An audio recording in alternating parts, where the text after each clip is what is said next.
지금 이제 보고 계시는 오늘 주신 말씀, 이 마태복음 1장은요, 쉽게 말해서, 우리 예수님의 이 땅에 오신 우리 예수님의 족보로 시작을 하고 있습니다. 제 이름이 아시다시피 희택이잖아요. 처음 하신 분들은 없으시죠, 설마? 제 이름이 희택입니다. 성은 임씨고요.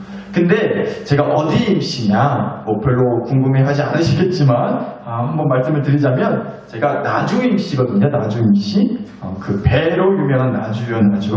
그런데 이참에 하나 더 알게 된 게 있는데요. 제가 나주 임씨에다가 장수공파 출신이라고 합니다. 장수공파요. 처음 알았습니다. 그런 게 있는지도. 파라고 해봤자 먹는 대파나 양파나 쪽파 있는 줄 알았지. 또 무슨 파라고 있는 게 있구나라는 것도 새삼 처음 알게 됐는데, 여튼간에 이렇게 우리가 잘 몰라서 그렇지 누구나 다 족보라는 게 있다는 거죠. 족보라는 게 누구나 다 있지 않겠어요? 물론 요새는 족보 이런 거 그렇게까지 관심을 잘 안 갖게 되는 것도 같기는 한데, 그렇죠. 먹고 살기 바쁜데 코로나 때문에 죽겠다는데 무슨 족보 타령이겠어요. 그런데 우리 성경 말씀은요, 우리가 보게 되는 이 성경 말씀은 참 이 족보라는 것을 대단히 중요하게 얘기해 줄 때가 많아요. 그래서 이 신약 성경을 처음 시작하는, 특별히 또 이 마태복음 말씀에서는요, 무엇보다 다름 아닌 우리 예수님의 족보를, 그것도 참 길게도 우리에게 말씀을 주고 있습니다. 그래서 한번 보시면 1장 1절이요. 아브라함과 다윗의 자손 예수 그리스도의 계보라. 쉽게 말해 족보다라는 겁니다. 그러면서 이제 1절에 이어서 2절부터 16절까지, 오늘 주신 말씀이 16절까지요. 누가 누구를 낳고 또 누가 누구를 낳고, 이런 말씀은 주구장창 지금 나오고 있어요. 그런데 오늘 저는 여러분과 함께 이 족보의 말씀에서, 이 말씀들 중에서도 특별히 이거 하나를 좀 주목해서 봤으면 좋겠더라고요. 한번 볼까요? 2절을 한번 예로 들어볼게요. 2절입니다. 2절을 보시면 아브라함이 이삭을 낳고, 이삭은 야곱을 낳고, 야곱은 유다와 그의 형제들을 뭐하고? 낳고. 근데 여기 말씀 보시고 계시지만 여기서 유독 3번이나 같은 말이 나왔어요. 뭐죠? 낳고입니다. 낳고. 누가 누구를 낳고, 누가 누구를 낳고, 누가 누구를 낳았다는 거예요. 그런데 이어지는 3절에서 16절까지 한번 보시면 이 낳고라는 말이 계속 매 절마다 여러 번 나오고 있어요. 누가 누구를 낳았대요. 누가 누구를 낳고요.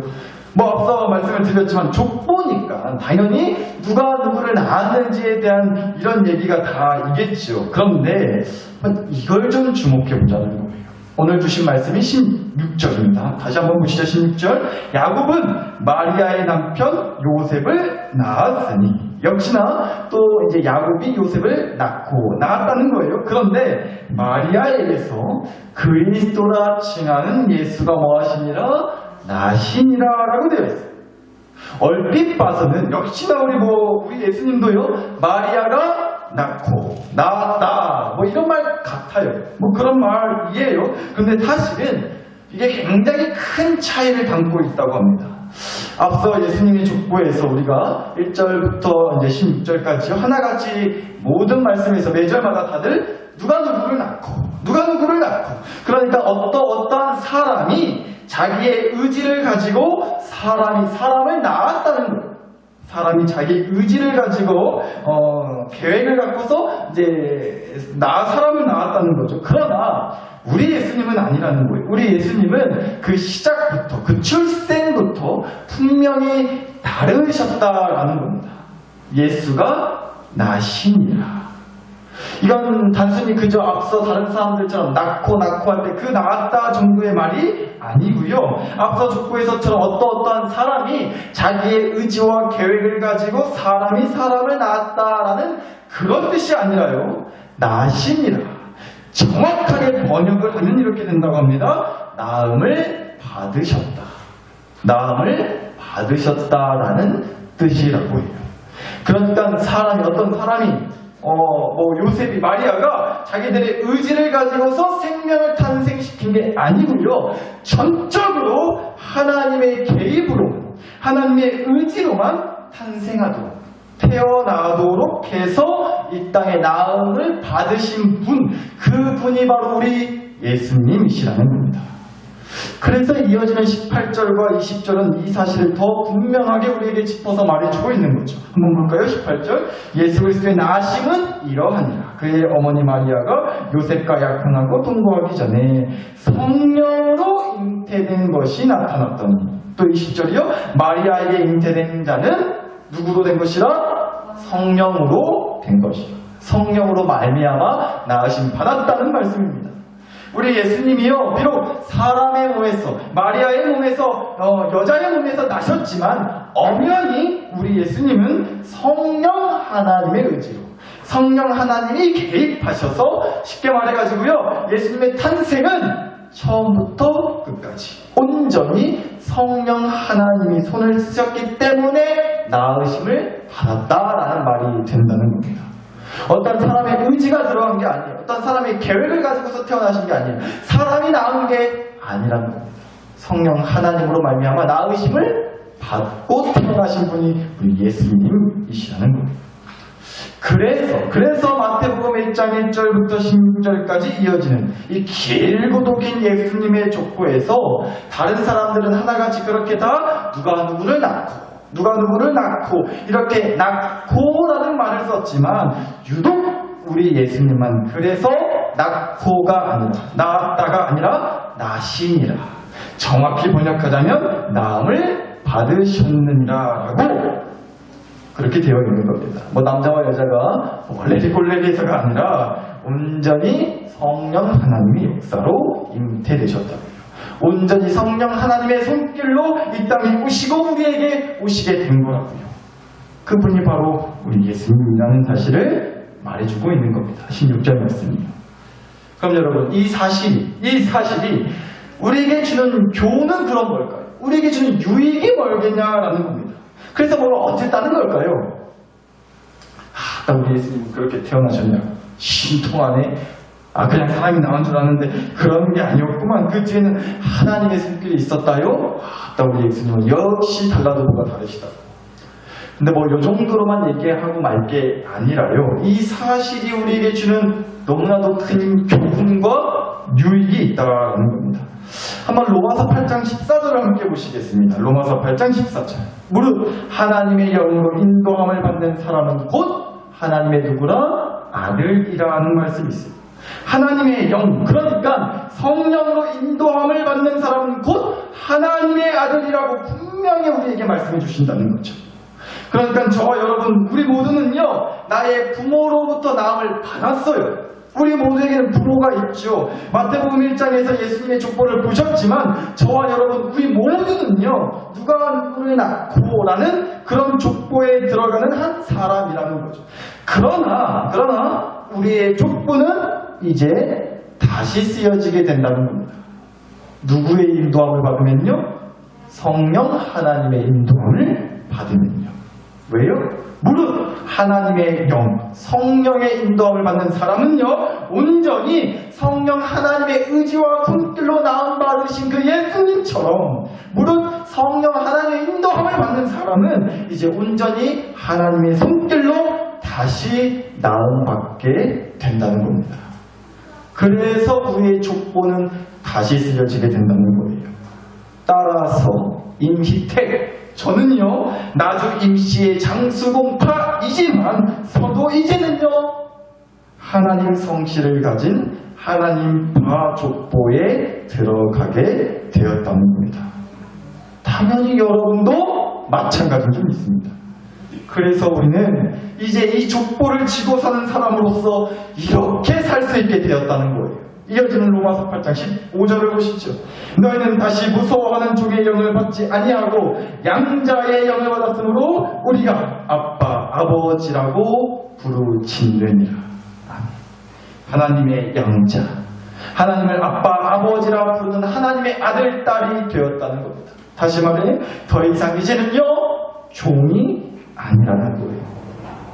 보시는 이 15절 말씀 그대로 더 이상 우리를 무섭게 벌벌 떨게 만드는 그런 종의 영은요, 더 이상 양자의 영을 받아 하나님의 아들, 딸이 된 우리를 괴롭힐 수가 있다 없다?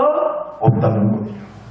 따라서 우리는요 이제 세상의 종이 아니고요, 물질의 종이 아니고요, 두려움의 종이 아니고, 걱정의 종이 아니고요, 죄의 종이 아니고요, 나를 올가매고 조여내고 나를 가두는 것들에 질질 끌려다니는 그런 노예가 아니라는 겁니다. 더 이상 종처럼, 노예처럼 그렇게 떠밀려 사는 인생이 아니라 우리를 떠맡아주시는 하나님 아버지의 아들, 딸이라는 이 위대한 족보의 주인공이 되었다라는 거예요. 따라서 여러분, 이 예수님의 나심이, 이 예수의 나심이 바로 우리에게 이걸 말해주는 겁니다. 무릇 하나님의 영으로 인도함을 받아 하나님의 아들로 이 땅에 오신 우리 예수님은요, 그 어떤 무서워하는 종의 영에 떠밀리지 않으셨어요. 십자가 죽음 앞에 인간 예수는 무서워하셨지만 하나님의 아들 예수님은요, 그 십자가를 이기시고 부활하셨잖아요. 사랑하는 나사렛교회 식구 여러분, 우리도 마찬가지인 줄 믿습니다. 하나님의 영으로 인도함 받아서 하나님 아버지의 족보에 들어선 저와 여러분도 그래서 그 부활의 은혜, 그 생명의 은혜, 그 승리의 은혜의 주인공이 되었다라는 겁니다. 아니, 될 수밖에 없고요, 아니 이미 된 줄 믿습니다. 이것이 바로 오늘 말씀에서 우리가 보는 이 예수님의 나심이 우리에게 주는 교훈이자 유익이라는 거예요. 이 말씀만 드리고 마치도록 하겠습니다. 오늘 설교 제목이 밥 먹자입니다. 밥 먹자. 우리가 이 밥 먹자라는 말, 하루에 못해도 3번, 아니 아무리 안 해도 적어도 한 번은 하는 것 같아요. 밥 먹자. 밥 먹게. 밥 먹으시오. 우리가 밥 먹자라는 말을 하루에 못해도 3끼는 먹으니까 한 끼만 먹더라도 못해도 3번, 아무리 적어도 한 번은 하지 않겠냐. 그런데 여러분, 한번 가만히 보세요. 밥 먹자. 말은 그렇게 하는데 우리가 밥만 먹어요? 국이나 찌개도 먹잖아요. 반찬도 있잖아요. 그런데 우리가 밥 먹자를, 물론 그 밥 먹자 하는 게 다 가리켜서 하는 말인 줄은 아는데 왜 유독 밥이라는 거를 우리가 강조하겠냐라는 겁니다. 한번 볼까요, 여러분? 여러분이 매 끼니마다 드시는 그 식사, 그 식탁을 한번 떠올려 보세요. 뭐 밥이 당연히 있고 국도 있고 뭐 국이나 찌개가 있을 거 아니에요? 아니면 뭐 김치나 김 한두 개 정도라도 같은 여러 반찬들도 있을 거 아니에요? 그런데 한번 보자고요. 매 끼니마다 그렇게 드시는 식사, 밥, 국, 찌개, 반찬 뭐 이런 것들 중에서 절대 바뀌지 않고, 절대 바뀌지 않고 매 끼니마다 빠지지 않고 꼭 있는 게 뭘까요? 밥이죠. 밥이지 않나요? 밥은 바뀌지 않는 거죠. 밥은 빠지지 않는 거예요. 밥이 없으면 안 되는 거죠. 반찬만 먹어요? 국이나 찌개만 먹어요? 짜게? 반대로 반찬이나 국은 좀 어때요? 여튼 바뀔 때가 있죠. 죽어라 같은 국에 죽어라 같은 반찬만 나오는 건 아니잖아요. 하루는 콩나물, 그 다음날은 숙주, 뭐 그 다음날은 시금치, 하루는 김치찌개 먹었으면 다음날은 된장찌개, 그 다음날은 뭐 미역국, 콩나물국, 그래도 뭐 바뀌지 않겠어요? 뭐 물론 새로 하기 귀찮으시니까 죽어라 미역국만 먹고 죽어라 카레만 먹고 뭐 한 달치 사골국 푹 끓여가지고 잠안을 쳐 드시라고 그냥 쳐먹으라고 냈다 그것만 하고 싶죠. 음식하는 입장에서 얼마나 귀찮아요. 1년 365일 아침 점심 저녁. 하지만 그렇다고 해서 어떻게 매번 똑같은 찌개에 똑같은 반찬에 우리가 그렇게 먹을 수 있겠어요? 그렇지 않은 거죠. 하다못해 김치도 그래요. 김치 하나도 얼마나 종류가 많아요. 그렇죠? 하나만 먹으면 질리니까 배추김치, 파김치, 뭐 깍두기, 총각김치, 열무김치, 또 뭐 있어요? 또 뭐 아무튼 김치만 하더라도 종류가 얼마나 많냐고요. 하나만 먹으면 질리니까 다른 김치도 찾게 되는 거죠. 이렇게 반찬이나 국찌개는 여튼간에 바뀐다고요. 바뀌게 돼 있다는 겁니다. 그러나 밥은 아니라는 겁니다. 밥은 늘 밥이라는 거죠. 여튼 밥은 빠지지 않고 꼭 있어요. 간혹가다 그 밥에 콩도 넣고 뭣도 넣고 하지만서도 밥은 빠지면 안 돼요. 밥은 꼭 있다라는 겁니다. 그런데 여러분 한번 생각해 보자고요. 밥은 그럼 뭐 그렇게 잘라서 반찬이랑 국찌개는 툭하면 바뀌었었는데 밥은 뭐가 잘나서 빠지지 않고 바뀌지 않고 늘 그 자리를 깨고 있는 걸까요? 그것도 어때요? 밥은 항상 그 밥을 먹는 사람 제일 가장 앞에 있잖아요. 밥을 내 앞에 제일 앞에 두고 먹지 않겠어요? 밥이 대체 뭐가 그렇게 잘났어요? 사실 그렇잖아요. 밥이 꼭 무슨 특별히 아주 그냥 대단히 맛있어가지고 매 끼니마다 정말로 나는 밥맛이 있어서 밥을 먹는다. 밥이 너무 맛있어가지고 소위 말하는 것처럼 정말 둘이 먹다가 하나 죽어도 모를 만큼 정말 너무 맛있어서 밥이 맛있어서 밥 먹는다 하시는 분 계세요? 뭐 그러신 분도 계시겠지만 밥이랄 게 맛있으면 또 얼마나 맛있겠어요? 밥이 뭐 특별히 어떤 맛을 갖고 있는 건 아닌 것 같아요. 물론 밥을 아주 맛나게 잘하시는 분들도 계세요. 너무 질지도 않게 너무 꼬들꼬들하지도 않게 아주 그냥 입에 밥 한술만 떠도 너무 맛있다 소리 나올 정도로 그렇게 밥을 잘하시는 여러분들 같은 분도 계시죠. 그렇죠. 네, 그러신 줄 알아요. 여튼간에 밥이 맛있기도 하겠지만 밥이라는 게 그렇다고 특별히 뭐 자랑할 만큼 대단한 맛을 갖고 있지는 않은 것 같아요. 여튼간에 그렇게 밥이라는 건요 꼭 특별하게 뭐 맛이 있어서는 아니지만 다른 국들, 다른 반찬들 그래도 있다가 없다가 다른 반찬들, 국들은 그렇게 바뀌어 싸는데 밥은 늘 바뀌지 않고 그것도 내 가장 앞에 빠지지 않고 변함없이 한결같이 있다라는 겁니다. 그래서 밥 먹자 하는 거죠. 우리가 무슨 반찬 먹자, 무슨 찌개 먹자 이러지 않고 그래서 밥 먹자 하는 거 아니겠는가라는 생각을 좀 해보게 됐습니다. 사랑하는 사랑하는 식구 여러분, 뭐 강히 비교할 수 없겠지만 저는 문득 우리 하나님이 그런 밥 같으시다라는 생각을 좀 해보게 됐어요. 꼭 무슨 욕하는 것 같이 들리는데 하나님이 밥맛이다 뭐 이런 욕하는 게 아니고요. 우리 하나님이 그런 밥 같으시다라는 겁니다. 화려하지 않다고 느껴질 때 있어요. 늘상 내 앞에 가장 가까이 놓여있는 밥처럼 늘 하나님 소리 들으니까 뭐 그냥 있는갑다 계신갑다 싶기도 하죠. 맵고 짜고 달짝지근한 다른 반찬들 찌개들처럼 딱히 내 인생에 확 한 번 당기는 아주 그냥 짠짠한 자극적인 맛을 주지 못하는 그저 그냥 그런 밥 같을 때가 있다고요 우리 하나님.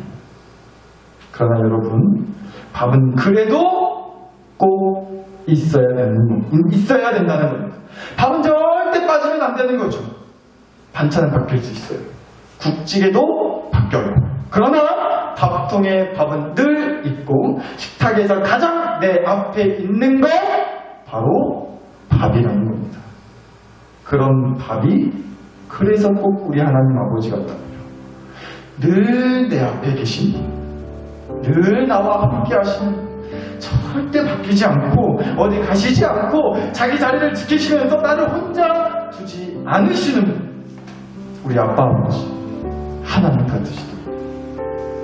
여러분 예수의 나심은 우리가 그런 하나님 나와 함께 하시는 나를 떠나시지 않는 절대 바뀌시지 않는 그 자리를 지키시는 그런 하나님의 아들 딸로 나도 나음 받을 수 있음을 말해주는 사건이기도 하다는 겁니다. 예수의 나심은 이 족보에 누가 들어오시겠어요? 그 하나님 아버지의 족보에 오늘 이 밤 누가 들어오시겠냐? 우리 저와 여러분이 그 주인공이 될 수 있기를 간절히 바랍니다. 그럴 수 있게 해달라고 이 시간 우리가 함께 기도했으면 좋겠습니다.